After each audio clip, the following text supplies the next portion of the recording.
have paid them to lie. 7 drops of Agent Orange hit my left forearm when I was in the jungle. I've been wearing the unlucky constellation ever since. My son says if you connect the white dots with your mind, it looks like a map of Vietnam, but that's bullshit too. Hank may be a hotshot art dealer now, but he still doesn't know goddamn anything about my war, or my life. I'm surprised you people didn't pay my surgeon to saw off my entire fucking arm when they had me knocked out, just to get rid of all remaining evidence that incriminates your traitorous boss, Uncle Sam. But, ironically, at the end of this report, you'll see I was most grateful that your surgeon's scalpel tickled my memories of Clayton Fire Bear, that big motherfucking Indian, and got me thinking about righting my wrongs. But I can't tell you everything about Fire Bear before I put it all in context. I want you to understand, and understanding is difficult. Takes time, patience, which I hope you will really have, like you've assured me so many times already. The aforementioned girly man surgeon has never even fired a gun. I asked him, his nose wrinkled in disgust. I told him the Great Jihad was on, and that the Muslim suicide bombers would just keep coming if we don't do something serious about it, and quickly. But he didn't care enough about that to respond. Too much people-cutting to do, too much money to make, too much high living in the land of the free.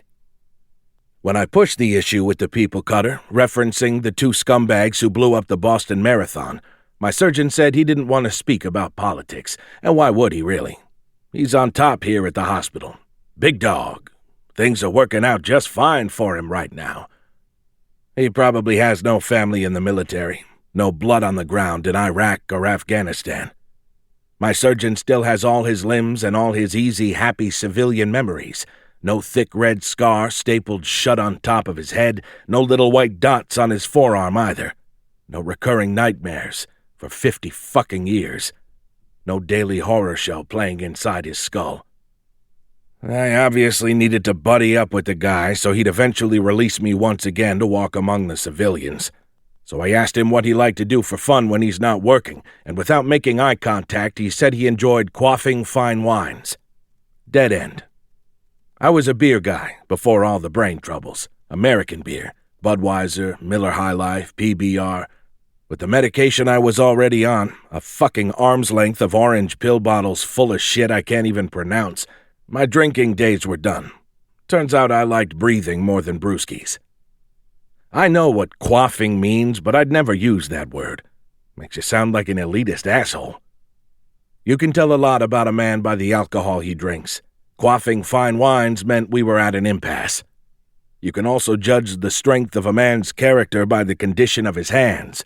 My surgeon's hands look like they're made of the smoothest china. He wouldn't have lasted 10 seconds in the jungle. I might have put a bullet in the back of his head myself as a safety precaution. You don't get out of the jungle alive with men who quaff fine wines. Try not to think about upsetting things like politics and war, my surgeon said to me. Happy thoughts are your brain's vitamins, so try to think happy thoughts with each breath in and happy thoughts with each breath out, okay?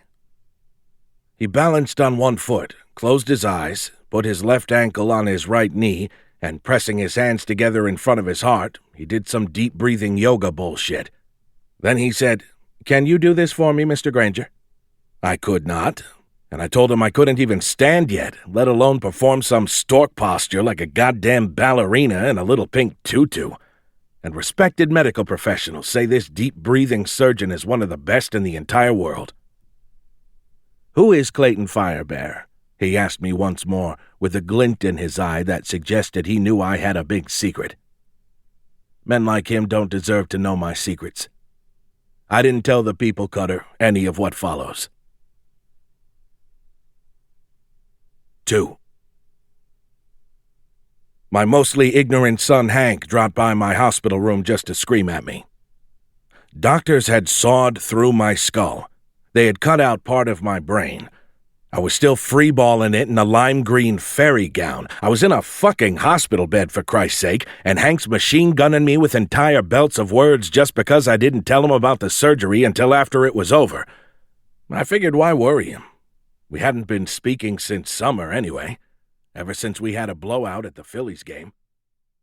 Me, Hank...